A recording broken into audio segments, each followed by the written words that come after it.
Hello everyone, welcome to my channel. BPSC शिक्षक भर्ती जो आई हुई है सेकेंड फेज की, उसमें 40 नंबर समान अध्ययन के क्वेश्चन पूछे जाते हैं।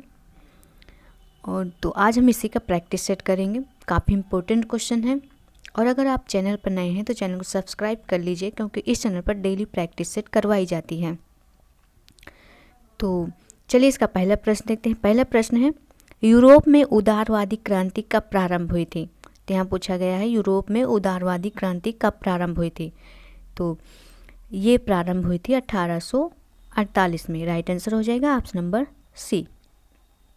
इस समय अनेक यूरोपीय देशों में गरीबी, बेरोजगारी और भूखमरी से ग्रस्त किसान एवं मजदूर विद्रोह कर रहे थे।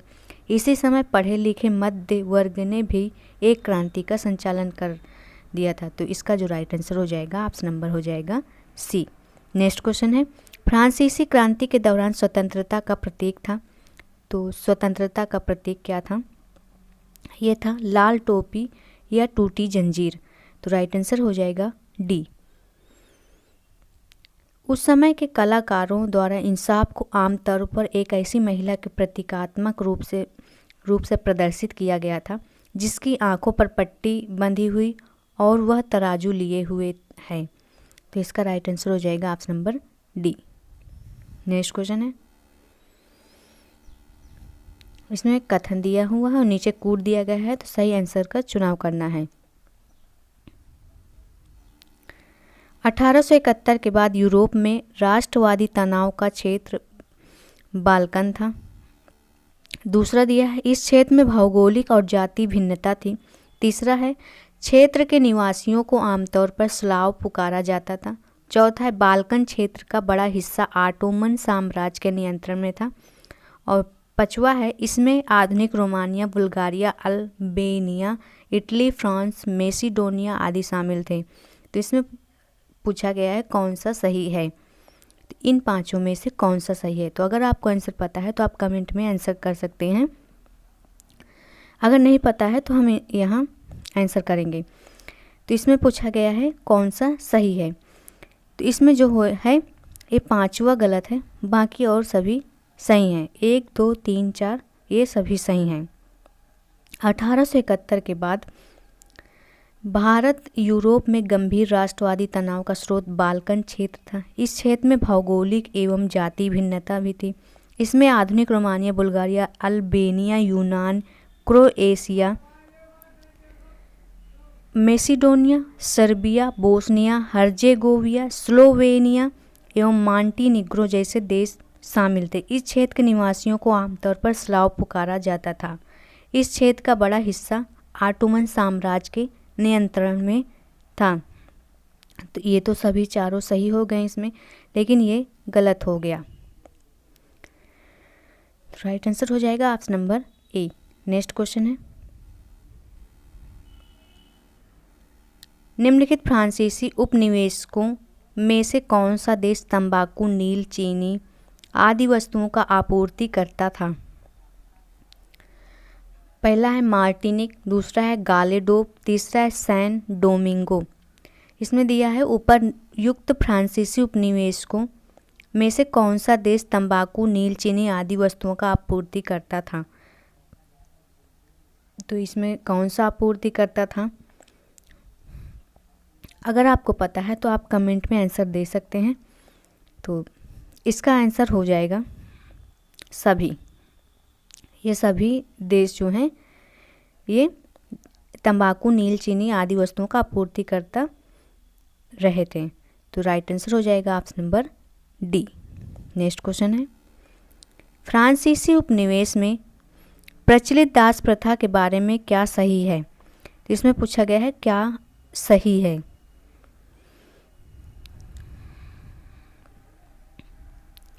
दासों को बागानों को छोड़कर केवल कृषि कार्य में लगाया जाता था? ऐसा नहीं है। फ्रांसीसी सौदागर दासों को खरीदने के लिए बोर्दे या नान्ते बंदरगाह से अफ्रीका तट तक जाते थे। तो ये सही है। तीसरा, दास श्रम के बल पर यूरोपीय बाजारों में चावल एवं गेहूं की बढ़ती मांग को पूरा करना संभव हुआ था। गलत है। और चौथा है डी है, बोर्दे और नान्ते बंदरगाह दासों के साथ साथ लौह व्यापार के लिए भी प्रसिद्ध थे। तो ये भी गलत है। इसमें जो राइट आंसर हो जाएगा ऑप्शन नंबर बी हो जाएगा। फ्रांसीसी उपनिवेशों में दासों को अफ्रीका से खरीद कर लाया जाता था। इसके लिए सौदागर व्यापारी, इसे बोर्दे कहते हैं, या नानते बंदरगाह से अफ्रीका तट तक जाते थे तथा दास श्रम के बल पर ही यूरोपीय बाजारों में चीनी, कॉफी एवं नील की बढ़ती मांग को पूरा करना होता था। दासों के व्यापार के कारण ही बोर्दे और नानते जैसे बंदरगाह समृद्ध हो गए थे। तो इसका राइट आंसर हो जाएगा ऑप्शन नंबर बी। नेक्स्ट है, फ्रांस में दास प्रथा को पुनः किसने प्रारंभ किया था? तो ये किसने प्रारंभ किया था? तो ये नेपोलियन ने किया था। राइट आंसर ए हो जाएगा, नेपोलियन ने प्रारंभ किया था। नेक्स्ट क्वेश्चन है, सूची 1 को सूची 2 में मिलाना है और सही आंसर देना है। इसमें क्या दिया है? सूची 1 को सूची 2 में मिलाना है और नीचे कूट दिया गया है, नीचे कूट दिया गया है और इसमें मिलाना है।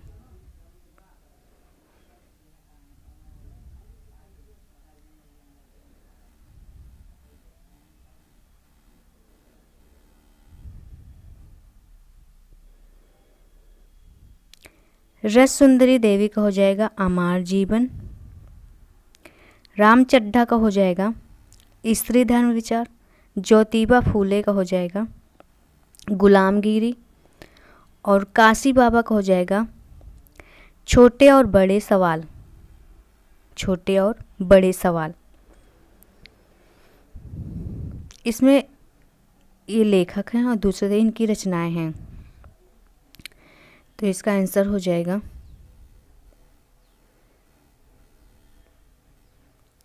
इसका आंसर हो जाएगा डी। नेक्स्ट क्वेश्चन देखते हैं, 1860 ईस्वी के दशक में कैलाश वासनी देवी ने किसके बारे में लिखा था? तो किसके बारे में लिखा था कैलाश वासनी ने देवी ने? तो ये लिखे थे महिलाओं की दयनीय दशा के बारे में। राइट आंसर हो जाएगा ऑप्शन नंबर डी। कैलाश वासनी देवी जैसी महिलाओं ने 1860 के दशक से महिलाओं के अनुभवों पर लिखना शुरू कर दिया था।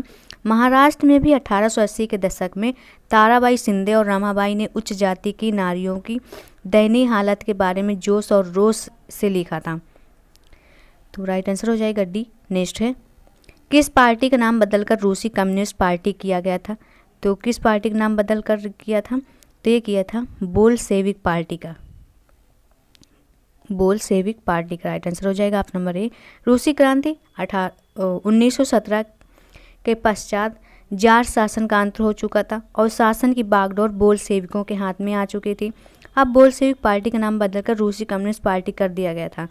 तो इसका राइट आंसर हो जाएगा ऑप्शन नंबर ए। नेक्स्ट है, रूसी क्रांति के पश्चात घटित घटनाओं के बारे में क्या सही नहीं है? इसमें पूछा गया है कौन सा गलत है। तो ये ध्यान रखने वाली चीज़ है कि कौन सा, इसमें पूछा गया कौन सा सही नहीं है। तो कौन सा इस ऑप्शन में कौन सा ऑप्शन गलत है उसमें टिक करना है हमको। तो इसके बारे में देख लेते हैं। पहला है 1919 में उद्योगों एवं बैंकों का राष्ट्रीयकरण किया गया था। तो रूसी क्रांति के पश्चात बोल्शेविकों का शासन स्थापित हो गया था। इन्होंने नवंबर 1917 में उद्योगों एवं बैंकों का राष्ट्रीयकरण कर दिया था। तो यहाँ पर हो जाएगा 1917 में। तो इसमें पूछा गया कौन सा सही नहीं है, तो ऑप्शन नंबर ए ही इसमें गलत हो गया है, तो हम इसे ही मान लेंगे। राइट आंसर हो जाएगा ऑप्शन नंबर ए, बाकी सभी सही हैं। नेक्स्ट क्वेश्चन है, सूची 1 को सूची 2 में मिलाना है और नीचे कूट दिया गया है, कूट के माध्यम से सही आंसर देना है। तो देख लेते हैं। सोवियत का हो जाएगा ये रूस के स्थानीय स्वशासी संगठन। रूसी स्टीम रोलर का हो जाएगा शाही रूसी सेना। जारीना का हो जाएगा जार पत्नी महारानी। और जादी दियो का हो जाएगा मुस्लिम बहुल इलाके। तो इसमें तो सामने सामने ही सभी सही हो जाएंगे। तो राइट आंसर हो जाएगा option number A. Next question है, कथन दिया गया है और यहाँ पर नीचे नहीं, इसमें कथन पूछा है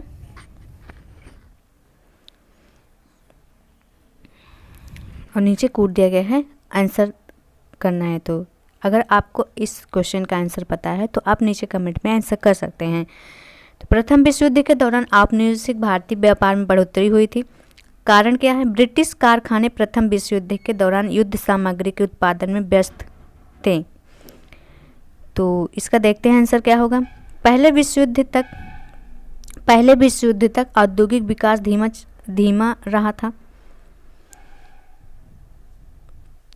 और ये बिल्कुल नई स्थिति पैदा कर दी थी। ब्रिटिश कारखाने सेना संबंधी उत्पाद बनाने में व्यस्त थे, जिसमें भारतीय बाजारों में देसी वस्तुओं की बढ़ोतरी दिखाई देती थी, क्योंकि इस समय भारतीय कारखानों में उत्पादन बढ़ने लगा था। इसका राइट आंसर हो जाएगा ऑप्शन नंबर ए। दोनों सही हैं और कारण भी सही है। नेक्स्ट क्वेश्चन है, फ्लाई शटल का प्रयोग किस उद्योग में होता था?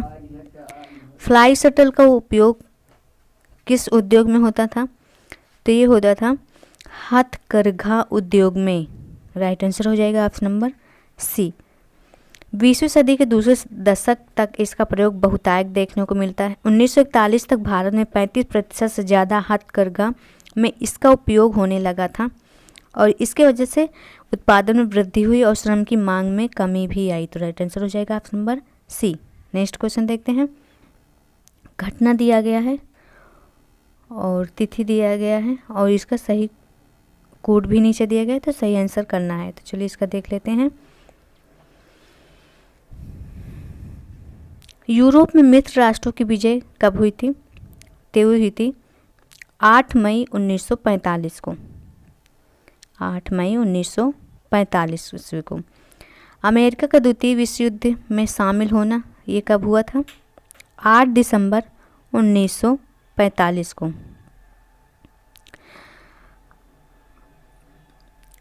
8 दिसंबर 1941 को राइट आंसर हो जाएगा ये। और यहूदियों का कत्लेआम कब हुआ था? तो हुआ था 23 जून 1941 को। और जर्मनी का पोलैंड में घुसना ये 1 सितंबर 1939 को। तो इसका राइट आंसर हो जाएगा option number B. Next question है, प्रथम विश्व युद्ध के दौरान किस देश को कर्जदार के बजाय कर्जदाता देश बना दिया गया था? तो ये बना दिया गया था अमेरिका को। राइट आंसर हो जाएगा option number A. Next question है, प्रथम विश्व युद्ध के उपरांत अमेरिकी अर्थव्यवस्था को उन्नत बनाने में किस कार निर्माता की बृहत उत्पादन पद्धति में महत्वपूर्ण योगदान रहा? तो ये था हेनरी फोर्ड का। राइट आंसर हो जाएगा ऑप्शन नंबर बी। नेक्स्ट है, 1929 में संपूर्ण विश्व को किस संकट का सामना करना पड़ा था? तो 1929 में महामंदी का सामना करना पड़ा था। राइट आंसर हो जाएगा ऑप्शन नंबर सी। नेक्स्ट है, आर्थिक महामंदी का सर्वाधिक प्रभाव किस देश पर पड़ा था? तो ये पड़ा था अमेरिका पर। राइट आंसर हो जाएगा ऑप्शन नंबर सी। विश्व के औद्योगिक देशों में आर्थिक महामंदी 1929 का सर्वाधिक बुरा असर अमेरिका को झेलना पड़ा था। इस महामंदी में अमेरिकी सरकार अपनी अर्थव्यवस्था को बचाने के लिए आयातित वस्तुओं पर 2 गुना सीमा शुल्क वसूलने लगी थी। अमेरिका के इस फैसले ने विश्व व्यापार में संदर्भ में काफ़ी नुकसान किया था। राइट आंसर हो जाएगा ऑप्शन नंबर सी। नेक्स्ट है, सूची 1 को सूची 2 में मिलाना है और नीचे कोड दिया गया है, उसका सही आंसर चुनना है। तो इसका देख लेते हैं। संथाल परगना का हो जाएगा सीधू और कानू। और छोटा नागपुर का हो जाएगा बिरसा मुंडा। आंध्र प्रदेश का हो जाएगा अल्लूरी सीताराम काजू। बस्तर रियासत का हो जाएगा भेंडिया माझी। तो एक टू तो इसका राइट आंसर हो जाएगा option number A. Next question है, जावा इंडोनेशिया के बारे में गलत कथन की पहचान कीजिए।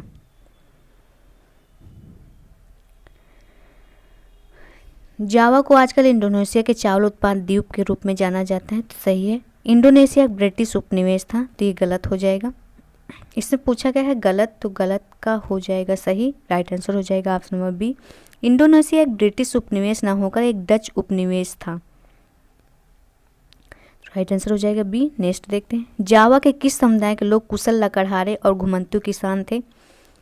तो ये थे कलांग समुदाय के। राइट आंसर हो जाएगा ए। नेक्स्ट है, पूना पैक्ट पर हस्ताक्षर कब हुआ किया गया था? तो ये किया गया था सितंबर 1932 को। राइट आंसर हो जाएगा ऑप्शन नंबर ए। नेक्स्ट है, सूची 1 को सूची 2 में मिलाना है। एक तरफ घटना है, दूसरी तरफ दिया गया है वर्ष। तो इसका देख लेते हैं। अंबेडकर दलित वर्ग एसोसिएशन की स्थापना कब हुई थी? तो 1930 में हुई थी। और गांधी जी द्वारा दांडी में नमक कानून का उल्लंघन कब किया गया था? तो 6 मार्च 1930 को किया गया था। 6 मार्च 1930 को किया गया था। गांधी जी द्वारा सविनय अवज्ञा आंदोलन वापस लेना, तो इन्होंने कब सविनय अवज्ञा आंदोलन वापस लिया था? तो 1931 में लिया था, मार्च 1931 में। द्वितीय गोलमेज सम्मेलन कब हुआ था? दिसंबर 1931 में हुआ था। तो इसका राइट आंसर हो जाएगा option number A. Next question है, मासाई के मामलों को प्रशासित करने में के ब्रिटिश प्रयासों से वरिष्ठ जन एल्डर्स और योद्धा वॉरियर्स दोनों के अधिकार पर किस प्रकार का प्रतिकूल प्रभाव पड़ा? तो अंग्रेज ने इन पर छापे मारने और युद्ध पर विभिन्न प्रतिबंध लगाए। तो सही है, बी है। अंग्रेजों ने मासाई के विभिन्न उप समूहों के प्रमुखों को नियुक्त किया था, भी सही है। इन प्रमुखों को जनजाति के मामलों के लिए जिम्मेदार भी बनाया गया था। तो राइट आंसर हो जाएगा option number D. Next question देखते हैं। कथन दिया गया है, इसमें पूछा गया है असत्य गलत शब्द के गलत कथन का चुनाव करना है। बंगाल में स्वदेशी आंदोलन के दौरान तिरंगा झंडा हरा पीला लाल तैयार किया गया था। तो सही है।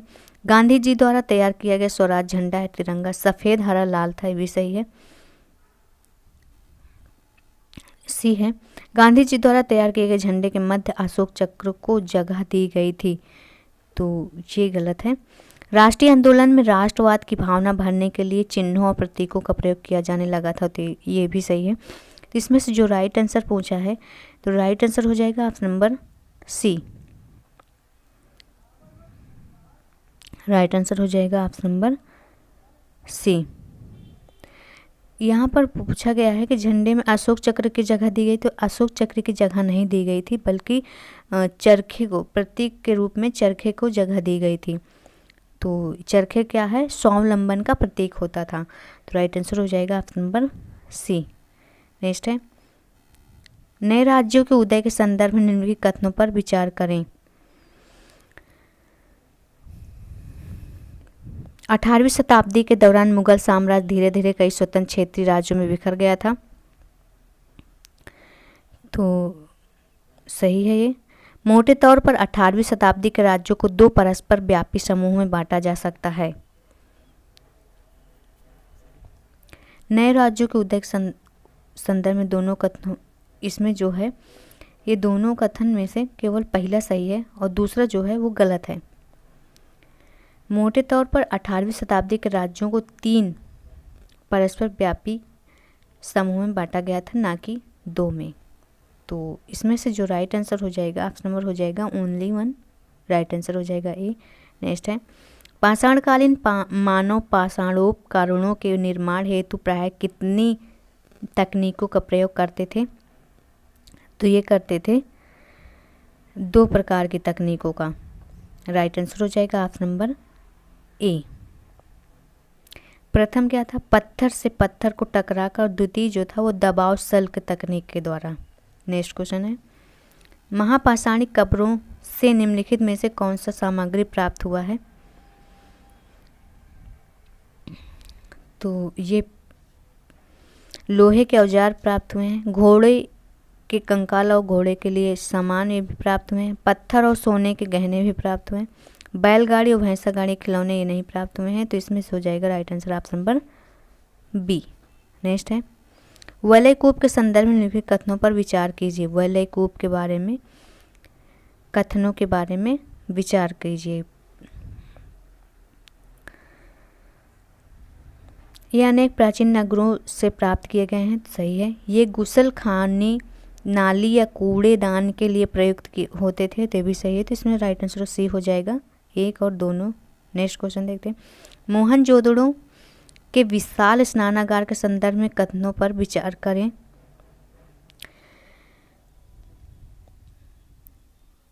स्नानागार में चारों तरफ से उतरने के लिए सीढ़ियाँ बनाई गई थी। दूसरा, स्नानागार के तीनों ओर कमरे बनाए गए थे। तो इसमें से राइट आंसर हो जाएगा ऑप्शन नंबर डी, ना तो एक ही सही है और ना ही दूसरा भी सही है। स्नानागार में दो तरफ से उतरने के लिए सीढ़ियाँ बनाई गई थी, ना कि चारों तरफ से, और चारों तरफ कमरे बनाए गए थे। इसमें भरने के लिए पानी कुएं से निकाला जाता था, उपयोग के बाद इसे खाली कर दिया जाता था। तो राइट आंसर हो जाएगा ऑप्शन नंबर डी।